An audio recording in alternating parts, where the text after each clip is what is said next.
Bienvenue à la formation en ligne ouverte à tous sur le financement de la biodiversité. Je m'appelle Marie et dans cette courte vidéo, je vais vous guider dans notre salle de cours et vous montrer comment réaliser les activités hebdomadaires. Lorsque vous entrerez dans la salle de cours, vous vous retrouverez sur cette page. Plusieurs ressources peuvent vous être utiles. Si vous avez besoin d'assistance technique, vous pouvez contacter le coordinateur de cours ici. Vous pouvez en apprendre davantage sur les experts participant à ce cours en cliquant sur l'onglet « Rencontrer les experts ».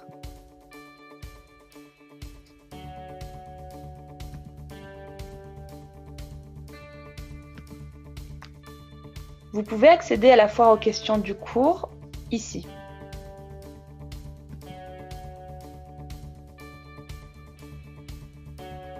Vous trouverez ici des informations sur les exigences pour l'achèvement du cours. Nous vous demandons de compléter 6 leçons, 6 tests hebdomadaires avec un score de 60% ou plus, le test de cours final et l'enquête de cours. Il est important de noter que la fenêtre du programme de cours ici fournit un résumé clair et succinct de toutes les composantes du cours et vous dirige vers toutes les pages que vous devez consulter.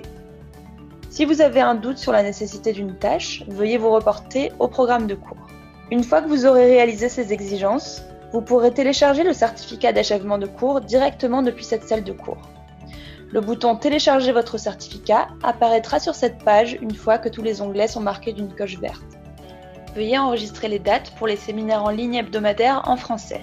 Pour des raisons techniques, le séminaire en ligne de la semaine 1 en français sera préenregistré et téléchargé sur la page du séminaire en ligne le 17 avril. Les participants seront invités à regarder l'enregistrement et à partager leurs questions et leurs commentaires avec l'équipe du MOOC sur le financement de la biodiversité, qui participera à la discussion de la session tout au long de la semaine.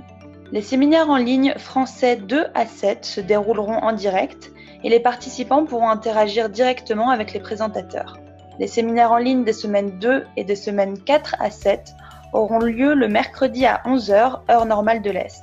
Le séminaire en ligne de la 3e semaine aura lieu le mardi 30 avril à 11h, heure normale de l'Est. Il n'est pas nécessaire de vous souvenir de toutes ces informations maintenant. Nous allons partager des rappels hebdomadaires chaque lundi du cours afin que vous puissiez enregistrer la date. Les séminaires en ligne sont optionnels, même si fortement conseillés.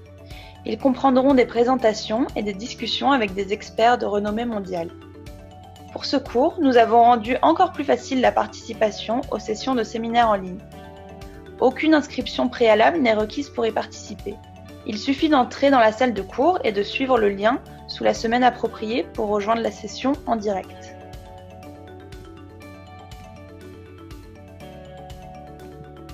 Si vous ne pouvez pas participer au webinaire en direct, ne vous inquiétez pas.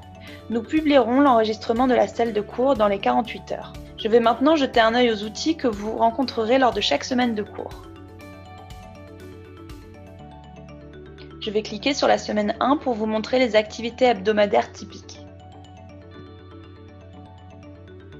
Les onglets des semaines 1 à 6 contiennent 6 éléments: la leçon, le webinaire, les devoirs, les stratégies de financement, le forum de discussion et des lectures et ressources. Les questionnaires de chaque semaine sont disponibles sous un onglet séparé « Quiz ». La semaine 7, la dernière semaine du cours, suivra un format légèrement différent. Au lieu de la leçon hebdomadaire, des devoirs et des solutions financières, elle comportera le test final et une brève enquête qui constituent les exigences finales du cours. Maintenant, observons comment ces éléments fonctionnent ensemble. Les leçons fournissent une image complète du sujet discuté chaque semaine. Les leçons sont obligatoires, donc lorsque vous avez terminé, cliquez sur « Marquer comme terminé » en bas de la page pour que nous ayons une trace de votre achèvement. Les devoirs vous permettent d'appliquer les concepts introduits dans les leçons. Chaque semaine, vous pouvez choisir parmi les options de devoirs en fonction des compétences que vous souhaitez développer. Ces travaux ne sont pas notés, mais constituent un mécanisme d'engagement avec d'autres étudiants et animateurs. Les stratégies de financement de la biodiversité sont des moyens d'utiliser un ou plusieurs mécanismes ou instruments de financement dans un contexte particulier en visant des résultats qui améliorent la gestion durable de la biodiversité.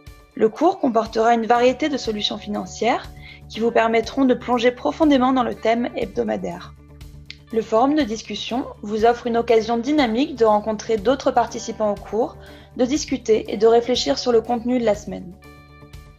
Les lectures et ressources vous permettent d'explorer plus en profondeur les thèmes abordés dans chaque leçon. Vous pouvez conserver ces précieuses ressources et les lire une fois le cours terminé ou suivre les lectures effectuées chaque semaine. Une fois que vous avez satisfait aux exigences du cours, vous pourrez télécharger le certificat directement à partir de la salle de cours. Et c'est tout, simple non? Un dernier point avant de terminer cette vidéo. Tout au long du cours, nous vous encourageons à être actifs sur le forum de discussion. Le but ultime de ce cours est de créer une communauté de pratique autour du sujet du financement de la biodiversité. Learning for Nature offre à ses membres l'opportunité d'interagir facilement entre eux, d'envoyer des messages aux membres de la communauté et d'avoir une discussion animée. Nous espérons que vous profiterez de cet environnement interactif et nous réjouissons de pouvoir échanger ensemble. Encore une fois, nous sommes ravis de vous accueillir sur le cours. En attendant, suivez Learning for Nature sur Twitter et Facebook pour participer à la conversation sur le cours. Pour rappel, le premier séminaire en ligne en français sera posté dans la salle de cours le 17 avril. N'hésitez pas à nous contacter à info@learningfornature.org pour toute question. Nous attendons votre participation avec impatience.